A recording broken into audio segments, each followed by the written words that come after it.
Luc. Chapitre 13.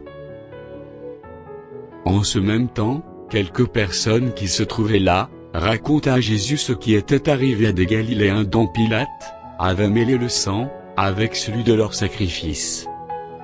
Il leur répondit: Croyez-vous que ces Galiléens fussent de plus grands pécheurs que tous les autres Galiléens, par ceux qui y ont souffert de la sorte? Non, je vous le dis. Mais si vous ne vous repentez, vous périrez tous également. Ou bien, ces 18 personnes sur qui est tombée la tour de Siloé et qu'elle a tué, croyez-vous qu'elles fussent plus coupables que tous les autres habitants de Jérusalem? Non, je vous le dis. Mais si vous ne vous repentez, vous périrez tous également.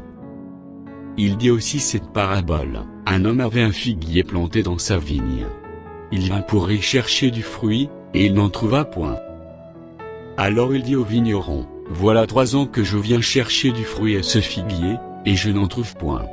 Coupe-le, pourquoi occupe-t-il la terre inutilement? Le vigneron lui répondit: Seigneur, laisse-le encore cette année, je creuserai tout autour, et j'y mettrai du fumier. Peut-être à l'avenir donnera-t-il du fruit, sinon, tu le couperas. Jésus enseignait dans une des synagogues, le jour du sabbat.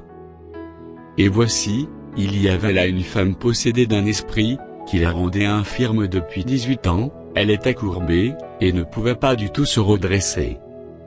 Lorsqu'il la vit, Jésus lui adressa les paroles, et lui dit: Femme, tu es délivrée de ton infirmité. Et il lui imposa les mains. À l'instant elle se redressa, et glorifia Dieu.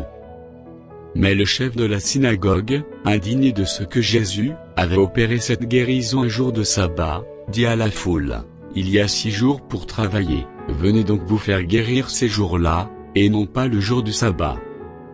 Hypocrite!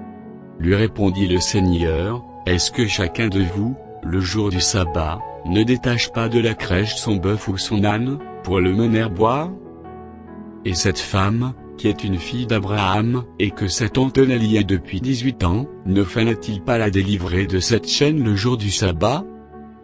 Tandis qu'il parlait ainsi, tous ses adversaires étaient confus, et la foule se réjouissait de toutes les choses glorieuses qu'il faisait. Il dit encore: À quoi le royaume de Dieu est-il semblable, et à quoi le comparerai-je? Il est semblable à un grain de sénévé qu'un homme a pris et jeté dans son jardin, il pousse, devient un arbre, et les oiseaux du ciel habitent dans ses branches. Il dit encore: À quoi comparerai-je le royaume de Dieu? Il est semblable à du levain qu'une femme a pris et mis dans 3 mesures de farine, pour faire levier toute la pâte. Jésus traversait les villes et les villages, enseignant, et faisant route vers Jérusalem. Quelqu'un lui dit: Seigneur, n'y a-t-il que peu de gens qui soient sauvés? Il leur répondit: Efforcez-vous d'entrer par la porte étroite. Car, je vous le dis, beaucoup chercheront à entrer, et ne le pourront pas. Quand le maître de la maison se sera levé et aura fermé la porte, et que vous, étant dehors, vous commencerez à frapper à la porte, en disant: Seigneur, Seigneur, ouvre-nous. Il vous répondra: Je ne sais d'où vous êtes. Alors vous vous mettrez à dire: Nous avons mangé et bu devant toi, et tu as enseigné dans nos rues. Et il répondra: Je vous le dis, je ne sais d'où vous êtes, retirez-vous de moi, vous tous, ouvriers d'iniquité. C'est là qu'il y aura des pleurs et des grincements de dents, quand vous verrez Abraham, Isaac et Jacob, et tous les prophètes, dans le royaume de Dieu, et que vous serez jetés dehors. Il en viendra de l'Orient et de l'Occident, du Nord et du Midi, et ils se mettront à table dans le royaume de Dieu. Et voici, il y en a des derniers, qui seront les premiers, et des premiers qui seront les derniers. Ce même jour, quelques pharisiens vinrent lui dire: Va-t'en, pars d'ici, car Hérode veut te tuer. Il leur répondit: Allez, et dites à ce renard: Voici, je chasse les démons et je fais des guérisons aujourd'hui et demain, et le 3e jour j'aurai fini. Mais il faut que je marche aujourd'hui, demain, et le jour suivant, car il ne convient pas qu'un prophète périsse hors de Jérusalem.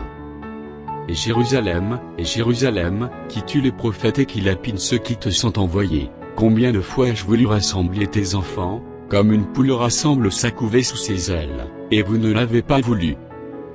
Voici, votre maison vous sera laissée, mais, je vous le dis, vous ne me verrez plus, jusqu'à ce que vous disiez, béni soit celui qui vient au nom du Seigneur.